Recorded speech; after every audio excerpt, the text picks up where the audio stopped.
माय माऊली नमस्कार. विविध कथासार ग्रंथमधून आज आपण श्री नर्मदा पुराण विवाचन करत आहोत. तुम्ही सुद्धा हर हर नर्मदे बोला, लाभ घ्या, लाभ द्या. चला तर बघूया भाग 8. श्री गणेशाय नमः. श्री कुलदेवताय नमः. हर हर नर्मदे. नर्मदा स्तोत्र वर्णन आपण श्रवण करूया. मार्कंडेयजी म्हणाले, राजन, हे वचन ऐकून सर्व ऋषी खूप प्रसन्न झाले. ते ब्राह्मण हात जोडून नर्मदेची स्तुती करू लागले. पवित्र जल असलेल्या नर्मदे तुला नमस्कार. मगर वाहन असलेल्या माते तुला नमस्कार. सुमुखी देवी, पापातून मुक्त करणाऱ्या तुला पुन्हा पुन्हा नमस्कार. पुण्यजल रूपाने आश्रय देणाऱ्या सूरसिद्धांनी पूजिलेल्या तीर्थाने सेवित असलेल्या नर्मदे तुला सदा सर्वदा नमस्कार. शिवाच्या अंगातून उत्पन्न झालेल्या शोभने तुला आमचा नमस्कार. समुद्राला मिळणाऱ्या देवी तुला नमस्कार.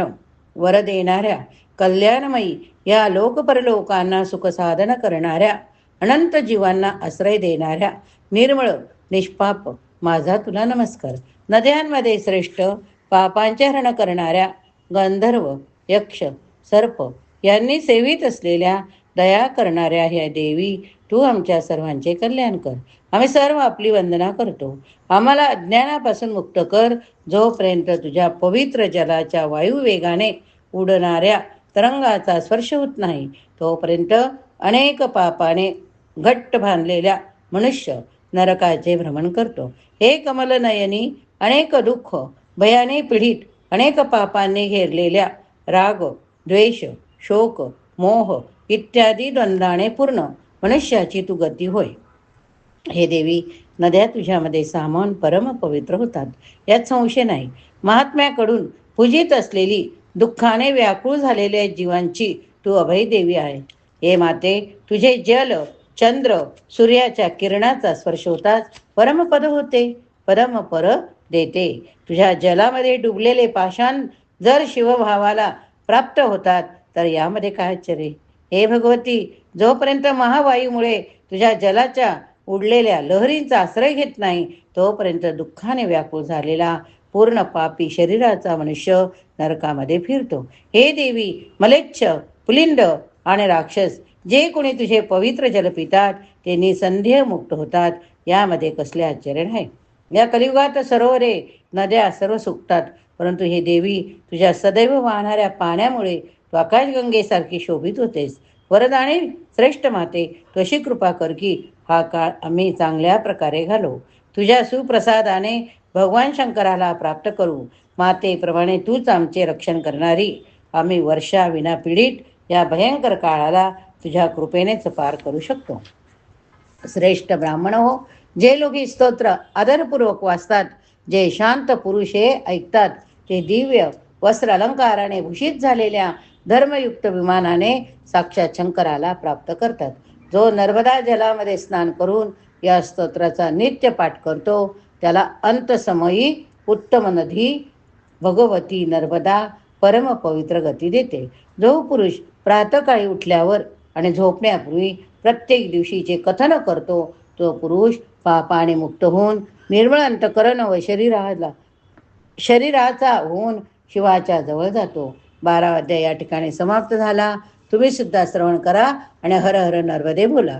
आता आपण बघूया 21 कल्पांचे कथा वर्णन 13व्या अध्यायामध्ये. स वय्यः देवी मुझे ज्ञान देहू, नर्मदा अंश वर्णन करू, रावरी कृपा से माँ निर्मलमती पाऊ में, बुद्धि कोटिहीन एक आसरू तुम्हारो माँ, दीजो सवारो आज भक्ती गीत गाऊ मैं. हा दोहा आहे. चला आपण आता वर्णन बघूया. 21 कल्पांचे कथा वर्णन. श्री मार्कंडेय म्हणाले, अशा प्रकारे श्रेष्ठ मुनीद्वारा स्तुती केलेली प्रणयदायिनी त्या भगवतीने विचार केला की मी सर्वांना उत्तम वर देईन. त्यानंतर रात्री झोपलेल्या ऋषींना ओळखून सुंदर हर्ष असलेल्या देवीने एका ऋषींच्या स्वप्नात जाऊन दर्शन दिले. त्यानंतर अर्ध्या रात्री निर्मळ वस्त्र घातलेली, दिव्य माळांनी विभूषित, क्षत्र धारण केलेली, पद्मराग मण्यांनी सुशोभित त्या देवीने ऋषींना म्हटले की तुम्ही अजिबात घाबरू नका. भूक वगैरेची भीती सोडून माझ्याजवळ तुम्ही निवास करा. स्वप्न अवस्थेमध्ये त्या ऋषींना असे सांगून जलामध्ये प्रवेश करून अदृश्य झाली. त्यानंतर प्रातःकाळी मुनी आनंदाने एकमेकास सांगू लागले की स्वप्नात परमदर्शनीय देवीचे अशा प्रकारे दर्शन झाले. देवीने आम्हाला लवकरच अभय सिद्धी प्राप्त होण्याचे वचन दिले. त्या नर्मदाचे दर्शन परमश्रेष्ठ होय. हे राजन, आता दुसऱ्या दिवशी परिवारासहित सर्व ऋषींनी आपल्या आश्रमाजवळ सुंदर माशांना पाहिले. तेथे त्या माशांना पाहून ऋषींना आश्चर्य वाटले. त्याने शांत होऊन हव्य काव्याने देवांचे पूजन केले. महादेवीच्या कृपेने त्या माशांना पाहून पुत्र श्री अनुचरासहित आपले व्यवहार करू लागले. प्रत्येक दिवशी अशा प्रकारे माशांचा समूह पाहून आश्रयाला असलेले ते ब्राह्मण आश्चर्यित पडले. युधिष्ठिर तपस्व्यांच्या आश्रमाच्या बाहेर दष्टपुष्टांगाचे मेलेले मांस दिसले. त्यामध्ये विशेष रूपाने पाठीण नावाचे मासे होते. कोणत्या नावाचे मासे होते? पाठीण. तेव्हा नर्मदा तीरावर राहणाऱ्या सर्व ऋषींनी भूक ताण्याची भीती सोडून दिली. भरत अंश उत्पन्न नर्मदा तटावर राहून ते जप करू लागले, तप करू लागले. पितृगण देवांची पूजा करणाऱ्या, निरंतर जप करणाऱ्या त्या श्रेष्ठ ब्राह्मणामुळे ती श्रेष्ठ नदी तारे व ग्रहांनी युक्त असलेल्या आकाशाप्रमाणे शोभून दिसत होती. नर्मदेच्या तटावर राहणाऱ्या 10 करोड ऋषीद्वारा यज्ञोपवीत तसेच शुभ अक्षसूत्र विभाग असलेली वेगवेगळ्या अंगाची मनुष्याला सर्व सुख देणारी नर्मदा, हे भरत वंशात उत्पन्ना ही समुद्रगामिनी दोन्ही तटावर महापुण्यदायिनी आहे. वेगवेगळ्या विशाल मंदिरांनी, वाळू आणि मातीच्या लिंगांनी नक्षत्राच्या रात्रीसारखी ती उत्तम नदी शोभून दिसत होती. अशा प्रकारे ऋषी देव पितरांचे तर्पण करून प्रलयापर्यंत नर्मदेच्या तटावर राहिले. हे भारत, त्यानंतर 100 वर्षापेक्षा जास्त काळ गेल्यानंतर अर्ध्या रात्री विजेसारखी चमकणारी कांती असलेली सर्पाचे यज्ञोपवीत घातले, हातात त्रिशूळ घेतलेली सुंदर दर्शनीय रूपाची एक कन्या जलाच्या बाहेर येऊन ऋषींना म्हणाली, मी अयोनिजा आहे. तुम्ही सर्व पुत्र माझ्यामध्ये प्रवेश करा. तुम्हाला सिद्धी मिळेल. ज्याची जी इच्छा असेल ती मी पूर्ण करेन. ब्रह्मा, विष्णू, शंकर सर्व श्रेष्ठ देवतांना मी तेथे घेऊन जाईन. मी प्रसन्न होऊन सर्वांना वर देणार आहे. तुम्ही सर्व प्राणायामाचे साधन करून सावधान राहून माझ्यात प्रवेश करा. पुत्र स्त्रियांचं आश्रय सोडून ताबडतोब माझ्यामध्ये या. प्रलय होण्याची वेळ झाली. उगाच वेळ घालवू नका. पहिल्या महाभयंकर प्रलयाच्या वेळी मी एकटी होते. बाकी नद्या, समुद्र सर्व नष्ट झाले. भगवान शंकराच्या वरदानाने मी नष्ट झाले नाही. ब्राह्मणांनो, मी अमृत रूप, नित्य एक रस, प्रकाशमान, स्थिर, सर्व समर्थ, सनातन, अविकारी आहे. पूजा आणि प्रार्थना केल्यावर तो सर्व काही देतो. हातात त्रिशूळ घेतलेली, सर्प यज्ञोपवीत धारण केलेली मी नर्मदा, असे ऋषींना सांगून ती पुन्हा जलामध्ये प्रविष्ट झाले.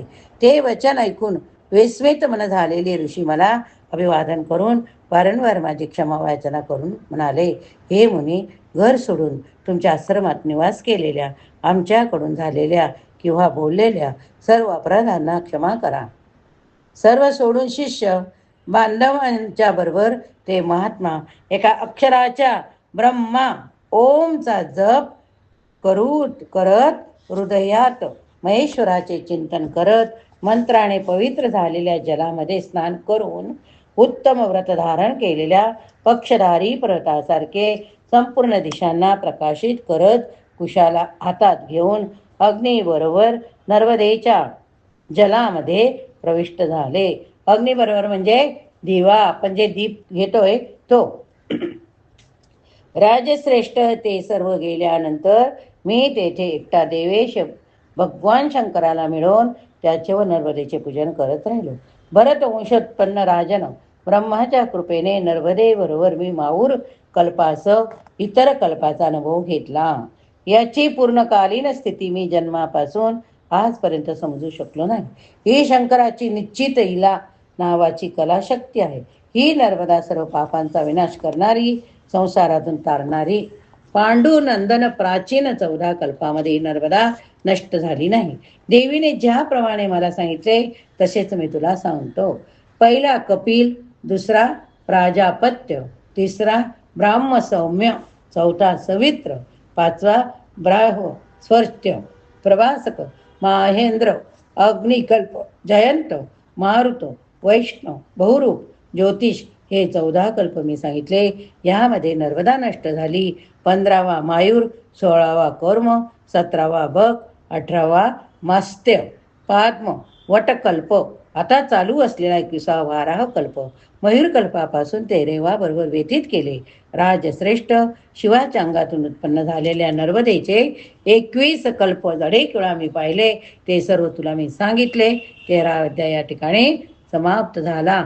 बोला हर हर नर्मदे. नमामि देवी नर्मदे, नर्मदे हर हर नर्मदे, नर्मदे हर हर नर्मदे. ओंकार प्रभवा देवा, ओंकार प्रभव स्वराः, ओंकार प्रभवं सर्वं, ओंकार सचराचर. ओंकार बिंदु संयुक्तं ध्यायन्ति नित्यं योगिनः, मोक्षदं कामदं चैव ओंकाराय नमो नमः.